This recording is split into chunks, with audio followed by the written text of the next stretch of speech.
tātou tāpua I le atua.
Le atuai, e ma eu lava lo walofa, o le mele o whātua tuai tangata I le paolo o apaau.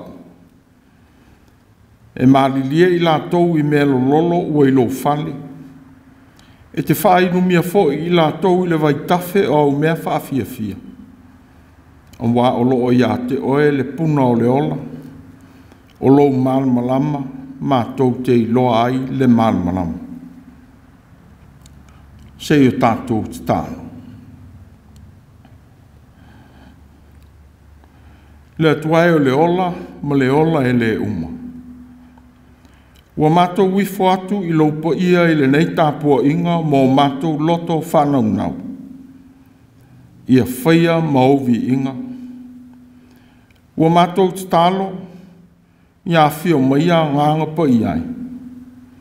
E te mānawa maia le sau o le ola, ma taia la ina o mātou loto. E tu I nātu ai le tāpua inga wha maoni I la uwhia. Ua mātou wala au atu e ala ia Iesu le li ilo mātou whaola le tāna. Amen. Ke o tātou vi ia le atua I lona vi inga I sifunu maritasi. Sifunu maritasi le vi inga o le atua. Oh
o le faitauina o le tusi po ia. Tusi filifilia o le nei e sa, mō mai le vangalia a luka, i lona mata upu e wha. A mata upu faitauina mai le fai upu e sifuru ma le wha, e o atu i le lua sifuru ma le tasi. E vangalia a luka i lona mata upu e wha, faitauina e mata i le fai upu e sifuru ma le wha, e o atu i le lua sifuru ma le tasi. Whaafonga maia i le fionga pa ia le atua. Ona foi atu leo i Yesu i le mana o le anganga i Galileia. Ua longa atu foi le tala i a te ia ua soo ai lava le itu uma. Ua o ia i o lātou sunaku. Ua vi ia ai o ia e tangata uma. Ua foi o ia i Nasareta. Na tupu ai o ia. Na ulfale lea o ia i le sunako i lea sapati. O lana masani lea. Ua tū i lunga fo i e feitau. Ua tū ina mai i a te ia le tusi e le profeta o Isaia. Ona fola lea e ia le tusi. Ona mauai lea o le mea ua tūsia ai le nei upu. Ua i o lunga lea nganga o lea li. A wā ua na whaau mai i a te au e fola le tala le lei i e mātitiva. Ua au ina mai au e ia. E wha malo lo i e loto mumomu. E tā lai le saolotonga i le tāwhianga. Ma ia pupula mata o e tā waso. E tū saoloto i e ua whaasawa ina. E tā lai le tausanga e whinangalo malie mai ai le ali. Ua tā ai e ia le tusi. Ona tū atu ai lea i le au auna. Ua nofo i lalo. Ona pūla toa mai lea i a te ia o mata o tangata uma i le sunaku. Ona a mata lea ona fetala i atu o ia i a te i lato. O le aso nei ua taunu waile nei tusi. O outou o whaalongo longo ai. Whamanuia mai le atua i le tātou whaalongo i la nāwhionga. Ia i a te ia o lona vi inga e whaavavau lava. Amen. Se o tātou tāna. Le atuai lo mātou malosi, ma le papa o lo mātou o lo tanga. O lau fio o tino ai le nei vā yaso i whiau mga agwenga. Whātasi e ma le o atu ma le fo i mai o whanau ma ia onga. Ua whapea fo i le au ngā lulue. O le tali mau o mātou mātua, ma o sina o a inga i maota malawa. Ua e tausia ma leo ina whaatasi i mātou uma i lo wanga le lei. Whaaftai tele le atua i lo walofa tele mai. Whaaftai i tau i vinga o mātou whenga i pēa o na ole whaamai. Ua e alofa ma waaia manuia o tau mawhinga al tangata. Ina ua au whaatasi ma lo mana. Ua awali i tia ai le vai sa ili o le tangata. O le nā fo'i vai sa whea ngai ma whanau noanga nisi a inga. O na o le whaamawai atu i e pele ua mānawa ngā luenga. Whaaftai mo au whaamawhanawhananga. Ai mai se lo nganga ua whaalotu tele i taimi ma i tuaso le taunga māli o lo mātou bona. O ti ngā o le nā vai aso ona o pōpua ngā mātou te whita iai. Ona o le whaataunu uina o mātou tiu te i whaai unga mātou te whia. Ua tuua ia ma au mai ai ti ngā i lo mātou wāwhiso tai whaatangata ola. Peitai. Whaaftai ua e whaamawhanawhana i o mātou loto. Ma whaaloto te leina i mātou e whaia ai whaai unga te tau. E ala i le whasoso ni mai o lo nganga pa ia. Whaaftai e su i lau tala le lei. Wa o mai le wha moe ua pōpua ngā tia. Whātasi ma le ola fau i no whanga ua le eise ola. O lau soifua, ma lau maliu, ma lau tatu mai i le tōnga mau. Wa vea pēa ma manu lau ti o le ola whātua tua. A wā o te tonga e ai moe fau o le ola. ma le ola le uma ua e fō ina mai. Ia tō mau pēle vi inga le pule ma le mana umalawa i la ua fio, e whaavavau e whaavavau lama. Ua mātou te tālo whāto ese i le tū mau o tau tinonga, ma mātou wholafolanga ngāo ua whaia i o ruma. Ina ua pūlea i li talapelo ma le ola whaafōlinga o mātou o langa. Se i e whaamangalo ina le whaamaoni ma le ola whaaitu au. O le whaatino ina o tiute ua mātou whaia. Ua tauwalea ina ai lo walofa te tofi ma wala awina o i mātou. E whai mau au ona. Bo whialo olo whai o mātou manatu i ngā ruenga. E te tau o na mātou whaatino ina. Ina ua mātou le whaamaoni i tau tonga o tō whinga ua e wala awina iai i mātou. A wā ua whaafōlinga mea mātou te whaia. I le fia whao o le pule, ma le whao o ti ngā i e ua mātou le fia iai. Ua te tālo, se e whaamangalo ina lo mātou vai. Te e whaamangalo i lo mātou o langa te itai. Whātasi ma leo langa whaalolongo atu i lo wanganga po ia. Ina ua leo tele mai o mātou tu ina nau. Ua te e nai lo musu mai i lo si ufafonga tau le langona. I ala e te tau o na mātou ui ai. Ia whaamangalo ina loto whainga tā ma le leo stai. Ua whai mala ua mātou wa ai i tui. I whautuanga o ngā malangolango ina e ua whai ma tai ua e te tofi mo i mātou. O ia mea uma whaatasi ma le tele o mea ua mātou whaatino ina ma manatu natu iai. Wo ese ma lo whina ngalo alofa. Ua te tālo lava. Ia ui mā ngalo i le toto pa ia o Iesu lo mātou o li i whaona. Wa ole foi. Ia whanau fōwina mai e lo nganga o mātou loto. E ustai ma whaalongo atu i lo whetalai mai. Nea tuai. Ia whaia i mātou ma e whatupuina le while mu.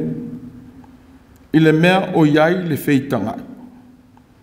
Ia avea foi i mātou ma mea whainga aluenga o le alofa. Ino whuanga ua le mauai e o tangata le toa mālia. Le mea o iai le whewaiwai ai ma le nofo le lei o lau whanau. Ia vea i mātou ma e awatua le maopoponga ma le mānamanama. E whamanamanama i loto pōng sā i mea o iai le mautonga. O mātou wala o watu. Ia manuia o mātou mātua i a inga ma no whuanga whapitoa o tausi ai. Se i e alofa i e o mamai i a inga ma whanemai. Tausia o lātou ti ngā, ma whamalosi o lātou loto i le whātua tua i la ua fio le fōma i sidi. Se i whamanuia i lau e kālesia i le nei vā Yesu. Tausia whanau i a onga mga luenga. Lawe ina mai i whamai, vai la au ma whala au whasaina, o awa o ona, o lo a vea mwhawhela vei lo lato o langa tau mwhai. Alo whaina whai lele ma pepe, o whanau ma tina ma i tanga, se i e tausia o lato wola. E mana tua whanau o le kalesia, wana no foi nisi tu o le nei e tunuu, whapea tunuu e mamau. Mātia e ai o lato a inga, ngā ruenga, i tā alonga, mā onga. Whamanuia i lo lātou tau mawhai sāidi. Whanau o le kalesia o tu uina mō au whiau, ma le ao uina mō lau ngā ruenga. Ia e whamanuia. Alo whaina seminare mo kolisi whawhai whiau, ia o omna o whai le whaiva o le ao o atu, ma e ua o uina. O ona fōi ua iai i le ngā ruenga, se e lofa i thi tā whea ngai ma au whiau. O e foi ua malolo mai e sa ili malosi. Ia e alofa ina, ia maua me alofa o le nganga. E wha aua wina ai whaiva. Alofa foi, i e kalesia o tu ua ma tapu e mai. O mātou te tālo mo whainga malo. Alo whangia o mātou te itai. Fua ili tō whapoto, ma whalo tu tele i whaiwale whaingo fie la tau te whasangai, ma whea ngai whaale ta itai o tunu. Ia oala la tō utu i whaalumanga o loa nganga. Ma whalo longo pēr i lo whetala i mai e manui ai o la tō whaiwa. Manuia sa moa ngā lua, i ona te itai a inga manu. Ia whape foi i lau e kalesia. Se e lofa mo au whanau o whanoa noa o no leoti. An watu le malamalama o louto e tū. E tawhi e sea le pōng sā o le whanoa noa. Manuia whanau ma a inga.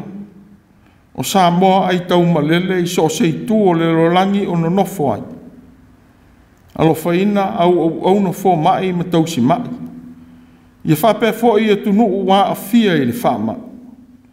O tau mo whainga mo le sā i lia o se whafo. Ia e whamanuia i tau mo whainga uma. Ia manuia whanau i vāenga au e se ese o mālo. Ia lawe ina foi so se tasi o a fia i mafui e. A wha malolonga. Ua whape foi i afi ua wha tāma ia ai ola ma mea o ngā. O te tālo mō le nei vai asu sā. Se whamanuia tiu te whea ngai ai o le nei fo i vai asu. A mātou whalongo i lo whina ngalo. A o mai lo nganga. Ma whamatala lo to pēr lo walofa i le au ngā o au whiau. E te whao ngā ina ai lo mātou whatau waa. E whai mau mea whainga luenga. Ua mātou te tālo lava. Whatasi ma te talo lilo. Ua tui nātu e lau whanau o le nei fo i asu. E ala ia Jesu lo mātou o li whaola. La mātou te tālo. Amen. Tātou tāpua i le atua i le pese se lau sifuru ma le lua. Se lau sifuru lua le pese. Yeah.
O le launga i suafa mo malu o le atua le tama, le alo, ma le anganga pa ia.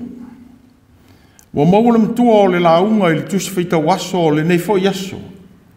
Wa o maia i le evangelia a luka. Wa wha mawhaina ai le whai upo e sifuru ma le wha ma le sifuru ma le lima. E whai ma ta iala o manatu o le neifo yaso sa. Ona foi atu lea o Iesu i le mana o le anganga i Galileia. Wa longa o tu foi le tala i a te ia. Wa soo ai lava le tu uma. Wa o ia i o latou sunako. Wa vi ia ai o ia i tangata uma. O le matua le na. Ona foi atu lea o Iesu i le mana o le anganga i Galileia. Wa longa tu foi le tala i a te ia. Wa soo ai lava le tu uma. Wa o ia i o latou sunako. Wa vi ia ai o ia i tangata uma. O lo avea manata i tai o le nei vai sa. Ai sea e uia ai le ala whainta.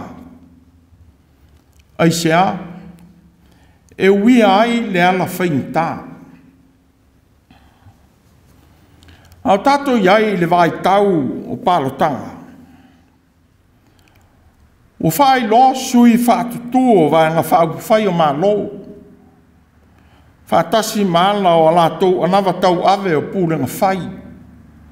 Po o manifesto. Pea whai ai whiriwhiria e te tai whai ngā malo. O ala o whaasala launga ma whātou singa. Mō tangata palota. O tau lai lea i manuia. Manuia mo lea tunu.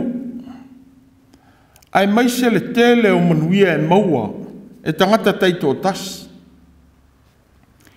E leise vanga whaaupu whai. E whaalau ilo ina ni winga e vai vai ai. Awa o taula i lava le whaamoe moe. I le manu malo. Pau foi leo le taimie. E amana ia te le ai, le tangata vai vai ma le tau o loa. Vai tau o whai ngā pālota.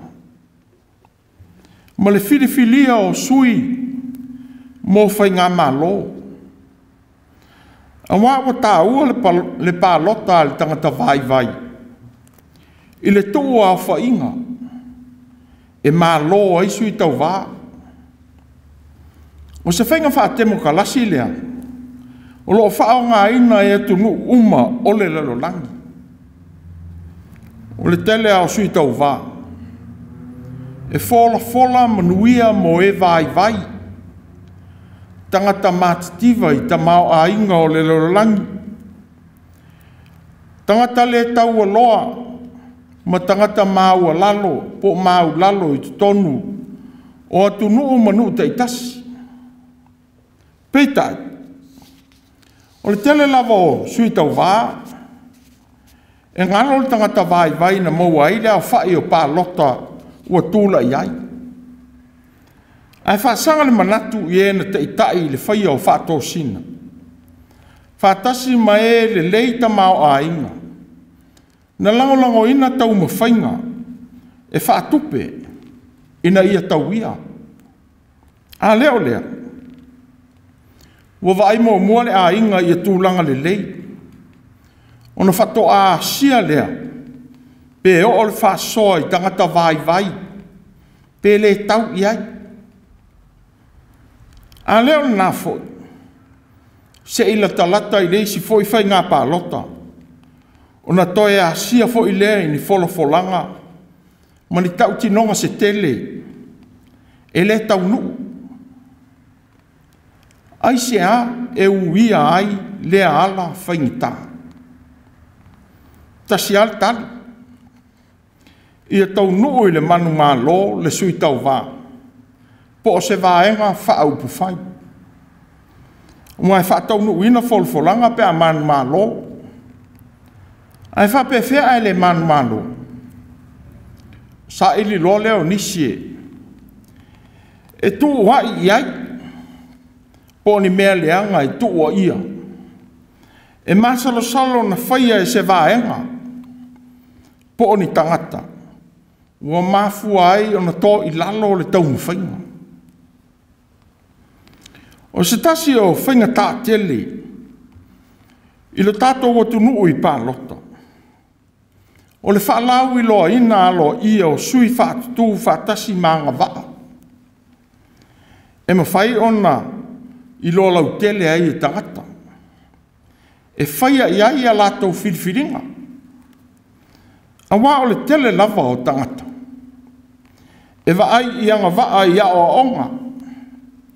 To mai whaapitoa i ngā ruenga. Wa ai le manuia e maua mai ai. A le tangata lava ia. A e maise lava. Pe a whai e a inga. O so o tangata u toto ma so o tanga wha a uo. O whapea fōi ma so o tanga wha ngā ruenga. E tele ina a vea maala. E whaia iai whiriwhiringa. E sea wha longo. Ini nā tura wha le atua. E whaia iai whiriwhiringa. Peitai. Wale whapea mta upole nei fo Yesu sā. Le whaai loa ina o Yesu e le whai evangalia o Luka. Ma le amatalia o lana ngā ruenga whaaola i Galileia. A wā o mōli mauri tūstana. O Yesu o fo i atu i Galileia i le mana o le anganga. O le alii o taita ia i le anganga po ia. E le ngata i lona manu malo ina o whaao so songa. E ua whapea i le amata whaatino ina o lana ngā ruenga. O mōri mau ina le tala o sala watu i a te ia i tu uma o Galileia. Mo le whaailo ina foi. Po ai e tala. O so ai tu uma o Galileia. Pawolea. Wa o atu o ia i o lato sunako. Wa o ia o se iu teia fia i lotu. Mai lava i lona lai titi. A wā se ngā ruenga sa whaia i lona ta māma lona tina i a te ia. Ua whaalongo tangata i a te ia. O upu ua ia whetalai i ai ua talia e tangata. O Yesu ua sau ma lea o onga fau. Ua fia whaalongo i ai tangata. O le angia le nganga po ia o le atua. Ua li liwina ma wha mawhana whanaina loto o tangata mawhatia. Ma fia maua se mapusanga. Ai whainga tā o whesangai ma whengai pēa o so uma. Ina wa o i Nasareta. Na ola e ai. Walu li su nako. Whapea na whaia e lona a inga i asu sāpati uma. E o e tāpuai. Sa ia tu la e whaitau li tusi o le asu. Ma e whaitau ina e li tusi ali profeta o Isaia. O le mōli mau i le Mesia e sau. Na te au mai le wha moe mo e o whea ngai ma pōpua ngā. Tangata mātitiva ma tu la fua ina i tutonu o nuu mātunu. Mō le profeta o Isaia. Ua tau tala i le Mesia o le ua whaau uina e le atua. Na te avatua le alofa o le atua. Mō tangata mawhatia o Israelu. O e sa seiseitia i le tāwhianga. Le ngata i lea. O le whaau uina po o le Mesia. Whapei ona au mai e pese i le au auna pua ngātia. Ua whaalia ai e le atua. Lona nganga tu uina i tonu i a te ia. Ua fola ina o le au auna. Na te whapupula i mata o tā waso. Ma ave e sea maia i la tou i whale pui. Ma e ono nofo i le pōm sā. E ave e sea mai i no fuanga o seiseitia ai. Mo winga lea i le saolo tonga. Mo e o lo nono tia. ma te talaina e o whaafale pui puina. Mo le profeta o Isaia. Wa whaalia le fio ifo o le nganga o le atua I lunga o le au auna whaauina. Ma avatua le malosi ma le mana. E whatau nui na ilo na whiriwhiria ma ana ngā ruenga whatinoina. Ua I le tangata fo I le poto ma le malama lama. Whatasi ma le mana na te whaia ai le lavea ina. Mo I la tau wolo paleina I whaingta. Mo le ua whaau uina I le whenga inga tuai. Mo winga lea I le toi na atu o se tō whinga ma se whaiva whaapitoa. Whapei o se perofeta. Se tupu. Po o se osi tāu langa. O I la tau ua whai ma ave whiau o le atua mō tangata. O se tala le lei mo e seiseitia, pe whaapolonga ina, mo winga lea, I le maua o le saoletonga. Peitai, e ui lea valo anga a le profeta o Isaia mo se mesia mo le nu, a ua ta oto lo na whaatino ina I le lumana. A wā e ui na e mai le tāwhianga, a sa tuma upea le pule a Beresia. Ia Israel. Awa whama wina e Luka Yesu. Malona whaita wina o le vaenga o le tusi o Isaia. Ua taunu. O le aso nei ua taunu wai le nei tusi o autou ua whaalongolongo ai. Ua whailo atu e Yesu o ia I luma o tangata. Ua le tele ni upu o le whailo ina. A wā o si la fia e tangata Nasareta Yesu. Ona o le no whanga na tupu ai ai. Whatasi maona mātua malona a inga. Uia le sa ilia fo se ala whaingi tā. E whaai loa atu ai o ia I tangata. A ua whaai loa o ia e ia. I le no whanga e masani o nei loa ai o ia e tangata. O le sunako. E whaia ai tāpua inga. I sunako I utaia. E masani o na amata I le talo ma le vi inga. O na soolea ma le whaitauina o le tusi o le tūla fono. Ama ea. O na soolea ma le whaitauina o se tusi mai perofeta. O na soolea ma le launga. E whaia e se wā o ina le lei wā siasi le sunako I le asa. O mawhau whaunga o le launga. Ua whātatau lea I le tusi. Ua whaitauina. Peita. O le whaitauina o le tusi a le perofeta. Whātasi ma le whaia o le launga o le sapati. Ua whaia e Yesu. Ua ia o atu upu o tūsia e le profeta o Isaia. Whātatau I le au auna whaau uina a le ali. Malana matafa I oi tau ave mai le atua. O le ali ua whaatumuina I le nganga pa ia. Mai a avatua le wha moe moe fau. Mo e ua noa ma lea mea. Ua whai matala fia fia mo e ua le maua saole tonga. Ona o whainga o leo langa o whea ngai mai lātou. O upu o whaitau wina I Yesu. Ia fola le tala lei mo e mātitiva. Ia whamalo lo I e loto momomo. Ia tā lai le saole tonga I le tā wheanga. O anawa e whātino ina mo e ua fōlinga tu la fō ina e tangata. A ua avatua e le atua, le manawa fōu o le ola mo I lato. Ua whaopopo ina e Luka,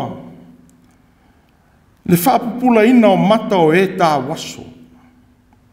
E tūsa o loto o e ua whāsaua ina. O anawa wa o ina ai le profeta o Isaia Israelu. I le tāua o le anapongi. Ma le anapongi te tau e fia sila I ai le atua. Ina ua whaile ana pongi mamio e whapolonga i nai tangata. Ua avea mamionga whafolinga i luma o lea tua mtangata.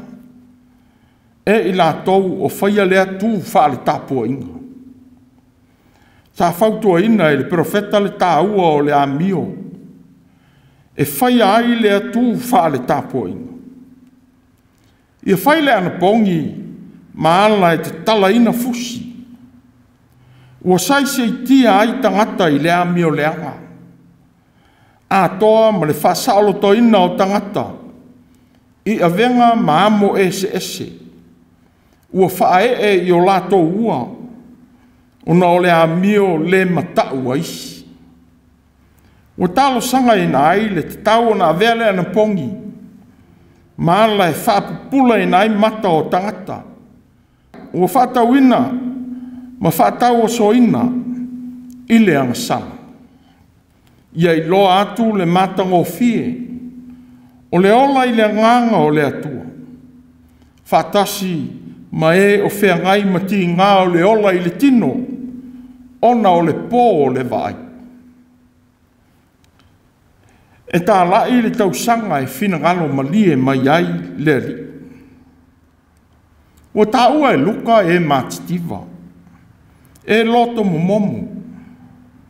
Ma le saolo tonga i le tawhianga. O se ala o le whafo i sia o le tangata i lona ato o toa mai le atua. A o le tausanga ua whina ngalo malie mai ai le li. O le tausanga lea o le saolo tonga. E ui o le tausanga whaasapati ma le iupeli. Ua whaasino mo le lau ele i whaasaolo toina. Ai lona ngā luea ina. Whaatasi ma le toe ma ua mai o se whanua sa whaatau ina atu. Ma le whaasaolo toina o polonga. A ua aunga lava i le atua ma lona lofa foa. Na tō ina mai aile ele mo e na ia foa i ai. O ia mea uma. Wo feta lai i ai Yesu. Wo fai mamoli mau i lona avea ma mesia valo ia. Wo taunu wai ia i la tou. Ia po i la tou uma wo whaalongo longo i ai. Wo le pei ai o le mau o le profeta o Isaia. O lo whaatali li mesia e sau. Pei tai le li. Wo ia whaalia le whaataunu uina o le profetanga Isaia. Ua tau nuu i ateia. Wo ia whaailo atu i tangata e masani maia. I le nofuanga e masani ai o ia. Ai maise. Wo ia whaailo atu i upu o le profeta.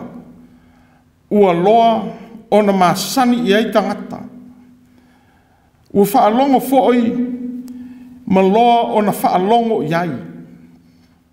O Yesu wo ia le uia se ala whainta. E whaamatala ma whaai loa atu ai o ia. A tātou iai le nei vai tau. O le whiriwhiria o sui mo upu whai o malo. Ua whaataua ina mo i tātou i le nei sā mo lau whiriwhiringa. Le nganga o le atua. E whai mata i ala o tātou whiriwhiringa.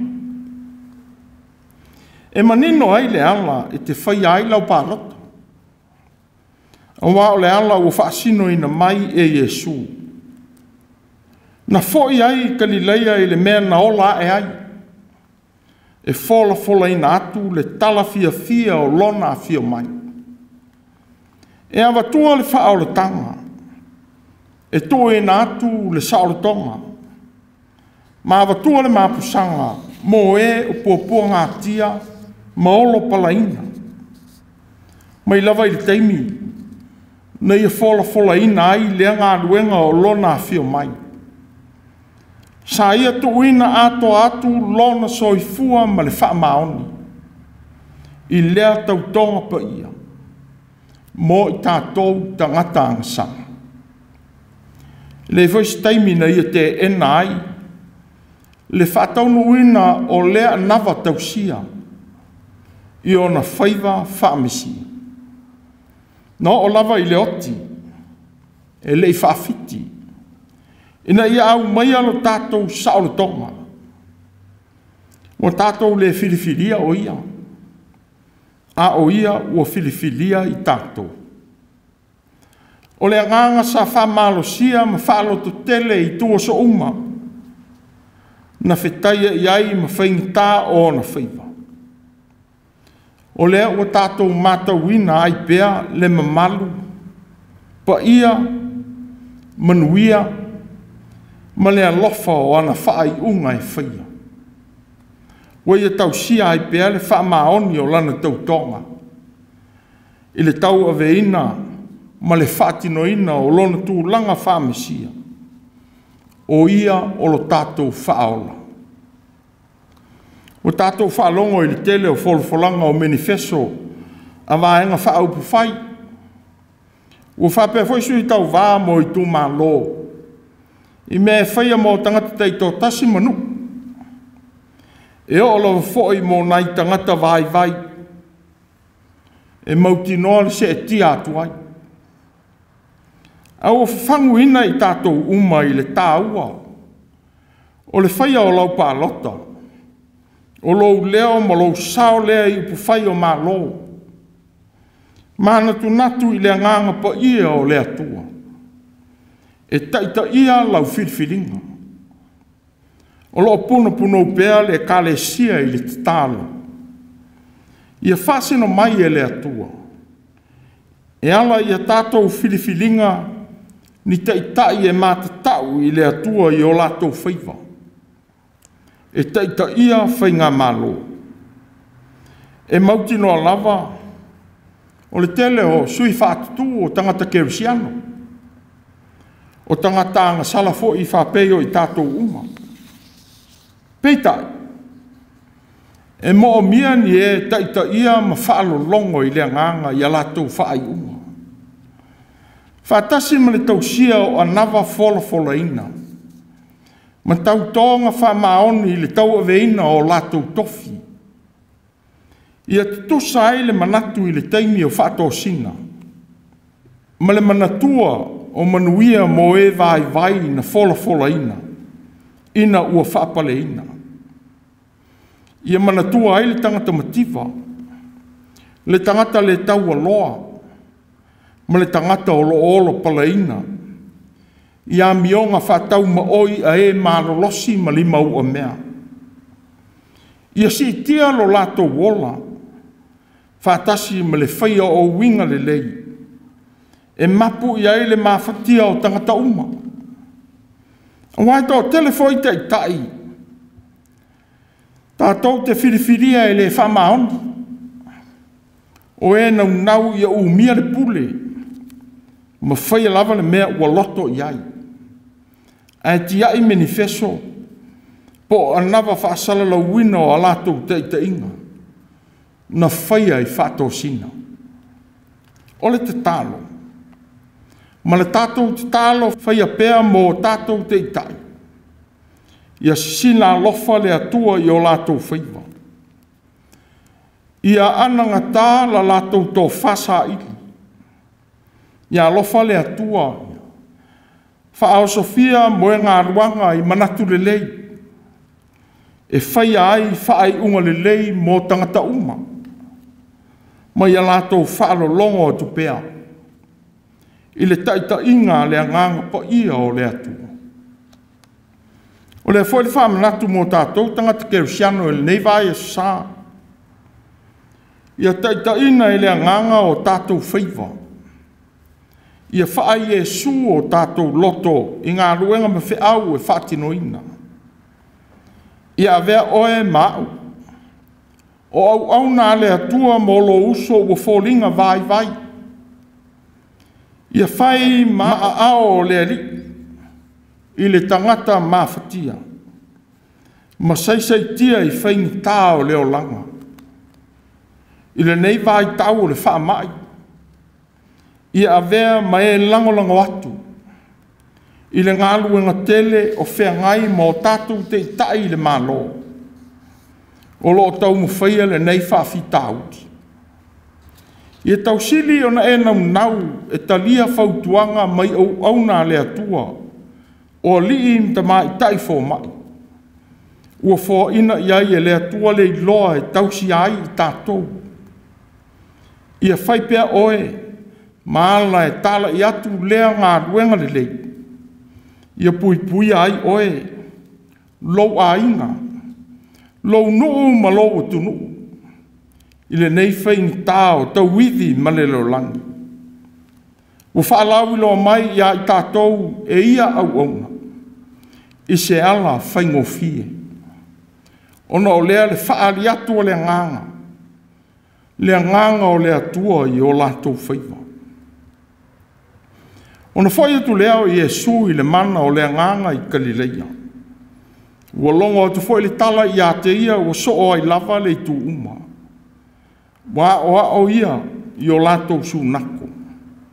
Ua vi ia ai o ia e tangata uma.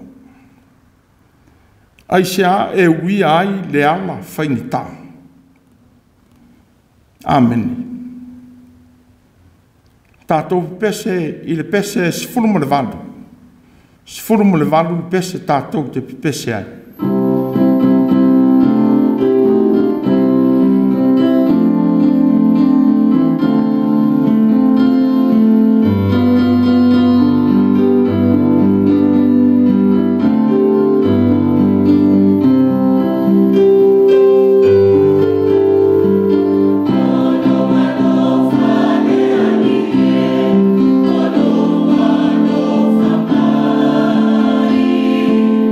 So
le talo whamanuia.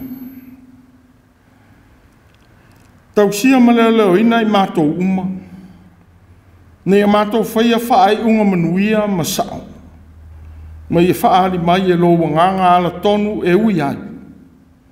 Ia mātou whiriwhiri whaatasi ma la wafio e tonu ai o mātou wala. Ia tū maua I pēa lo manuia ma lo while mū le atua le tamā. Le alo ma le nganga po ia. Ia ia I mātou ma lau whanau whātua umai le lo langi. E whaavavau lama. Amen.